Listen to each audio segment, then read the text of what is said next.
Cancer, यह नाम सुनते ही दिल और दिमाग में डर का माहौल बन जाता है।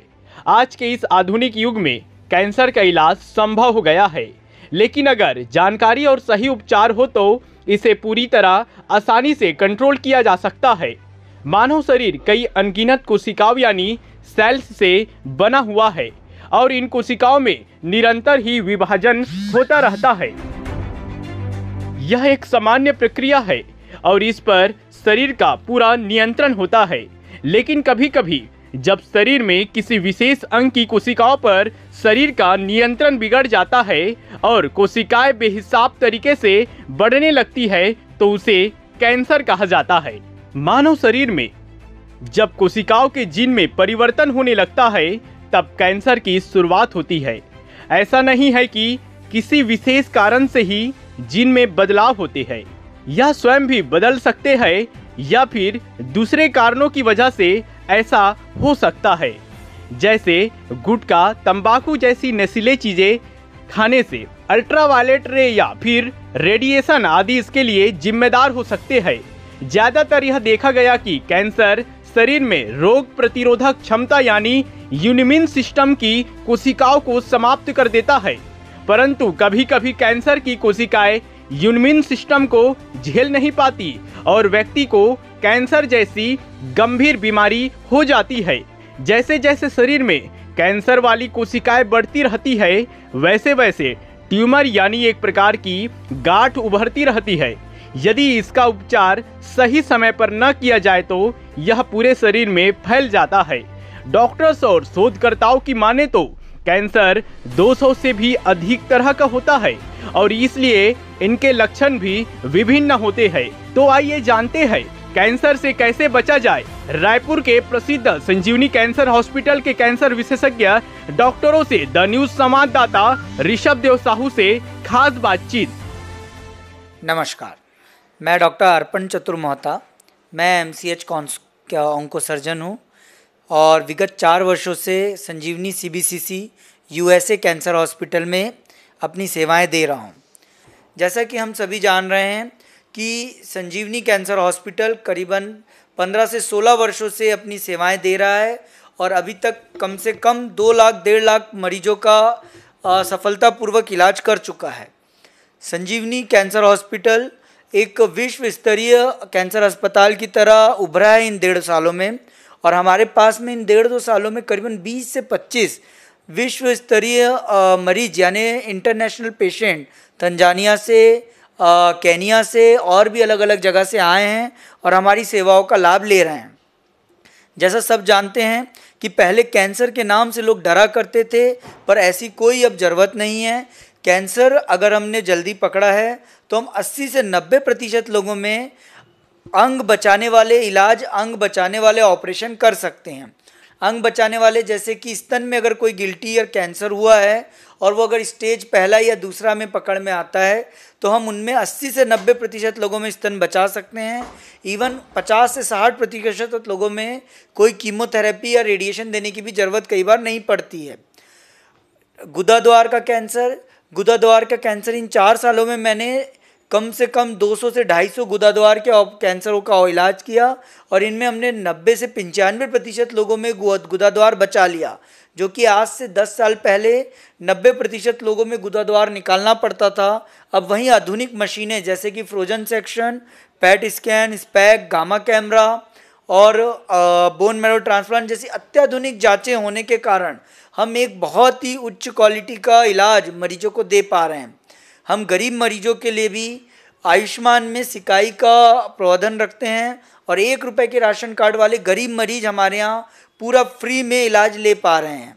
तंबाकू का सेवन ना करें, रोज़ 1 घंटा या 45 मिनट फिजिकल एक्टिविटी करें, उसमें 10 से 15 मिनट विग्रस एक्सरसाइज यानी दौड़ना, बैडमिंटन, ये सब एक्सरसाइज करें।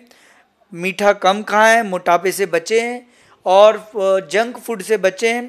दूसरा, जो खाना हमारे यहाँ आता है, सब्जियाँ आती हैं, उनके धो के सेवन करें ताकि पेस्टिसाइड से होने वाले कैंसरों से हम बच सकें। और दूध का भी ध्यान रखें कि वो एडल्ट्रेटेड ना रहे, उसमें कोई मिलावट ना रहे। डॉक्टर साहब, हम जानना चाहेंगे कि ये कैंसर कैसे और क्या होता है। देखिए, हमारा शरीर कोशिकाओं से बना होता है जब इन कोशिकाओं में विभाजन होता है तो हमारे शरीर की साइज़ में वृद्धि होती है या हमारे शरीर में कोई डैमेज होता है उसका रिपेयर होता है।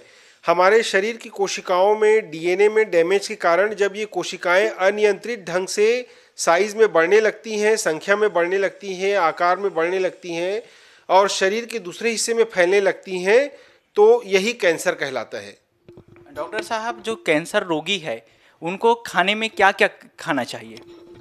देखिए, कैंसर रोगियों में खाने पीने की जो प्रवृत्ति है वो थोड़ी सी कम हो जाती है, भूख कम लगना और उनका वजन कम होना, तो उन्हें हाई प्रोटीन डाइट और अच्छा भोजन, सात्विक भोजन करना चाहिए ताकि इलाज के दौरान उनका वजन कम ना हो और जो भी हम उनको ट्रीटमेंट देते हैं उनका सही इफेक्ट आए, सर्जरी हो तो घाव अच्छे से भरे। वैसे डॉक्टर साहब, जो रोगी है उसको कैंसर से बचने के लिए क्या क्या हम उपाय अपना सकते हैं? यही 95% कैंसर जो ऐसे होते हैं ये किसी न किसी ऐसी रीजन से होते हैं जिससे हम बच सकते हैं, जैसे पर्यावरण में प्रदूषण, तंबाकू, गुटखा, पान मसाला, हम जो आजकल भोजन करते हैं इसमें अलग अलग पेस्टिसाइड्स, कलरिंग मटेरियल, ये जो केमिकल्स हैं ये हमारे शरीर की कोशिकाओं को नुकसान पहुंचाते हैं और हमारी नॉर्मल कोशिकाओं को कैंसरस कोशिकाओं में बदलते हैं। अच्छा आहार, रेगुलर एक्सरसाइज करके, पर्यावरण के प्रदूषण से दूर रहकर और एक्सरे या रेडियोलॉजिक जहाँ पर किरणें होती हैं उनसे बचकर, बैक्टीरिया या वायरसेस कुछ होते हैं जैसे human papilloma virus, hepatitis virus, इनसे बचकर हम कैंसर से बच सकते हैं। वैसे डॉक्टर साहब जी, शासन प्रशासन द्वारा हॉस्पिटलों में क्या क्या सुविधाएं उपलब्ध कराया जा रहा है? शासन के द्वारा खूब चंद बघेल योजना एवं आयुष्मान कार्ड के द्वारा कैंसर के इलाज में गरीब मरीजों को सहयोग किया जाता है। संजीवनी कैंसर हॉस्पिटल में भी मरीजों का निःशुल्क या कहें कि आयुष्मान कार्ड द्वारा रेडियोथेरेपी की सुविधा उपलब्ध की जा रही है। कभी कभी ऐसा होता है, अधिकतर मामलों में ऐसा होता है कि कैंसर डायग्नोसिस होने के बाद परिवार टूट जाता है, मानसिक तौर पर, आर्थिक तौर पर। तो ये मैं कहना चाहूँगा कि कैंसर से डरने की बात नहीं है, ये एक लड़ाई है जिसे हमें साथ में लड़ना है और इससे जीतना या हारना नहीं, इससे लड़ना ज़्यादा ज़रूरी कहलाता है। वैसे डॉक्टर साहब, कैंसर से बचने के क्या क्या उपाय है? देखिए, कैंसर का जो मुख्य कारण देखा जाता है वो होता है आपके लाइफस्टाइल रिलेटेड, मतलब जो आपकी दिनचर्या है, जिस प्रकार से आपका खाना होता है, आपका काम का तरीका होता है, कितना समय आप फील्ड में बिताते हैं, कितना समय आप बैठे हुए बिताते हैं, आप क्या भोजन करते हैं, इसके अलावा जो बुरी आदतें हैं जैसे कि तंबाकू का सेवन, ये सारी चीज़ें धीरे धीरे धीरे जुड़कर कैंसर को पैदा कर सकती हैं। किसी के पास एक फार्मूला नहीं है कि ऐसा फार्मूला अपनाइए और कैंसर से बचे रहिए। हमको अपनी लाइफस्टाइल को इम्प्रूव करना है, यही सबसे बड़ा फार्मूला है।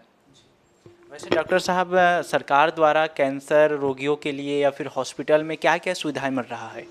देखिए, जैसे छत्तीसगढ़ सरकार में राशन कार्ड के द्वारा कैंसर का मुफ्त इलाज ये किया जा सकता है खूबचंद बघेल योजना द्वारा।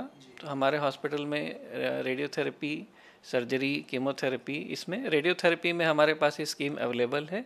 हमें सरकार से अनुमति प्राप्त है कि हम सारे मरीजों का मुफ्त में इलाज कर सकते हैं। वैसे डॉक्टर साहब जी, आपका बहुत बहुत धन्यवाद तमाम जानकारी के लिए। कैमरा पर्सन सूर्यकांत गौतम के साथ ऋषभ देव साहू।